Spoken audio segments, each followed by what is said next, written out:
and I commend the bill to the House. The question is that the motion be agreed to. Mr Speaker. Honourable David Parker. Mr Speaker, I'm pleased that the Minister of Finance has finally come round to supporting what is colloquially known as the Cullen Fund, because at the time it was implemented, he called it a dog, and that's a quote. Mr Speaker, the New Zealand Superannuation and Retirement Income Bill is supported by the Labour Party to Select Committee, and it will further the good management of the super fund. But I would like to remind New Zealanders that it's good if occasionally, when it comes to some of these big decisions, that the National Party could get these right with foresight rather than with hindsight. We heard the Minister of Finance say, with hindsight, maybe they should have invested over the... Even with hindsight, he wouldn't.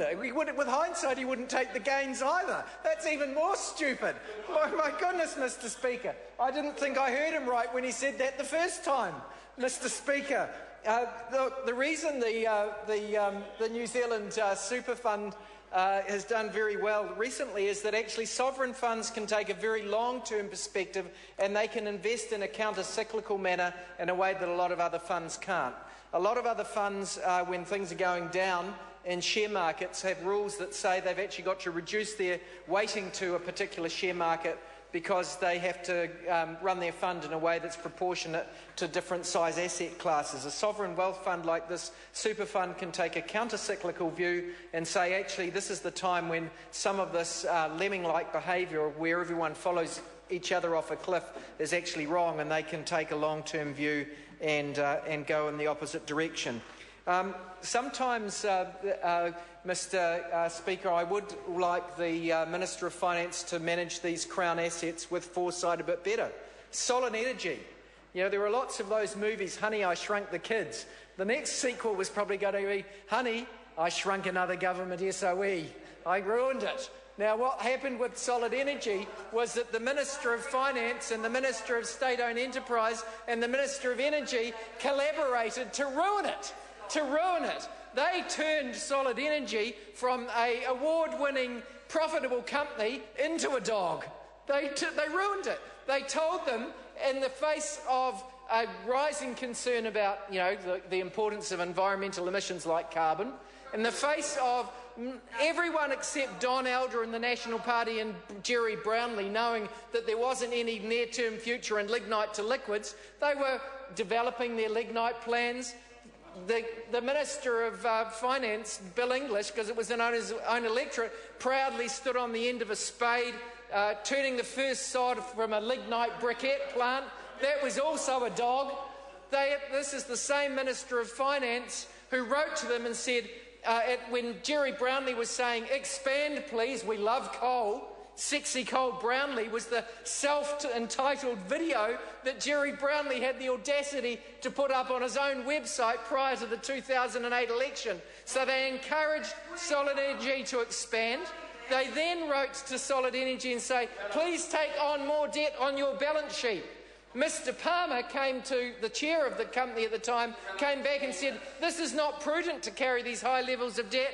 The government said, do it anyway. And then they said, please pay us higher dividends. So more expansion into risky coal, more debt and higher dividends. And what happened? They've got a dog now. Mr Speaker, the government's silliness doesn't extend there. He said that the minister said that they're very proud of the way ACC's going. ACC is an institution we should be proud of. It is now just about fully funded in terms of its tail, because successive governments... no, actually, that's not correct. No, that's not correct, Mr English, because the prior Labor government invested to pre-fund the tail, to fully fund the tail, a measure that was started by the prior National government, or proposed by, it might have been Bill English, was it, or Bill Birch's predecessor, carried through by the Labor government and now carried on by the National government. We all agree we should fully fund the tail of ACC. But then what else has National done? Well, actually, National got a report from ACC last year, or actually it was last year, saying that they should drop levies because they were over-collecting in respect of current costs and providing more than a fair amount in respect to it's actually the ACC pool that the Minister was referring to, but Maggie Barry doesn't understand that. So what did they do? Did they take that advice? No, they didn't. They ripped off New Zealanders by overcharging them for ACC fees and their registration and petrol so that they could construct a surplus by taking money off people for ACC levies when they'd given tax cuts, 40% of which went to the top 10% of income tax earners and couldn't be afforded. And Mr. Speaker, what else have they done wrong? I'll tell you something else they've done wrong. They've allowed the New Zealand Super Fund to invest in infrastructure. Now, this is something that Michael Cullen prevented, but the current government allows. They allow the New Zealand Super Fund to invest in infrastructure assets, some of which used to be funded off the Crown balance sheet.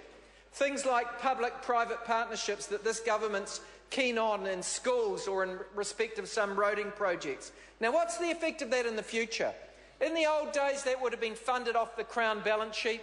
Now some of that is off the Crown balance sheet in well, it's actually on the Crown balance sheet, but it's funded through public-private partnerships which involve private participants, and in this context, the New Zealand Super Fund is a private participant. So what happens when you roll forward 30 years and you start to be drawing down the New Zealand Super Fund to pay for that bulge in superannuation costs? You've actually got to take the money back off the government or out of the New Zealand economy rather than actually having it set in a pool that doesn't suck it. You know, it's sort of taking one pot of money that should be available for New Zealand and saying we can spend it for two purposes. So, Mr. Speaker, I think we have to be very, very careful that we don't allow the super fund to be used for wrong investments. Let's take what's happening in respect of the SOEs. The SOE sales of the power companies. Well, you know, until a year ago, these were 100% New Zealand owned, and any profit that was being taken from this incredibly cheaply produced hydropower was being. He still doesn't understand that our hydropower is amongst the cheapest power to produce in the world. It's cheaper than nuclear. It is cheaper. The operating costs of hydro are very close to zero, and you should read the NZ First Capital report on the Meridian sale to understand it if you don't already do that. Now, what's happened over time is that because the cost of alternatives other than hydro have risen, and because of the pricing model pays everyone the highest price that is bid prior to dispatch for that period, the price that is paid for hydropower has risen as the cost of alternatives like gas have gone up when Maui gas ran out, and the cost of new alternatives to gas like geothermal and wind that are more expensive. Now, because of the pricing model that is applied to those more expensive sources of generation, flows through to the price that's paid for hydropower, not to the cost of producing hydropower, but the price that is paid to the generators for it. There has been an enormous lift in the amount of profit taken out of our public rivers, because the dams haven't changed. All that's changed is the amount of money that is being made out of public rivers. Now, we went along with that when it was being recycled via the government into HIP operations and educational services and police and the other things governments fund. But now they're privatising it. So the effect of that is they're privatising the value of our rivers for the benefit of the 2 or 3% in New Zealand who bought shares. Another example of how this government so plainly governs for the interests of the richest 2 or 3% in New Zealand, while everyone else relatively languishes. And that's going to be the election issue, isn't it? Yeah, that's going to be the election. More of the same from National, where they line the pockets of Rio Tinto, they favour the big end of the town, and they serve the interests of the people who are almost wealthy. Or vote Labor and get your fair share, because that's the difference.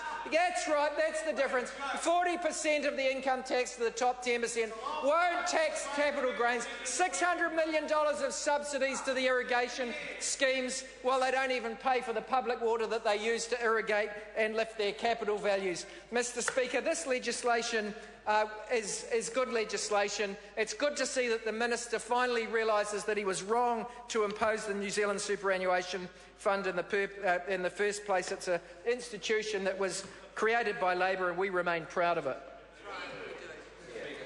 Paul Goldsmith. Thank you, Mr Speaker. My pleasure to speak on this bill. It's interesting, Mr Parker. Mr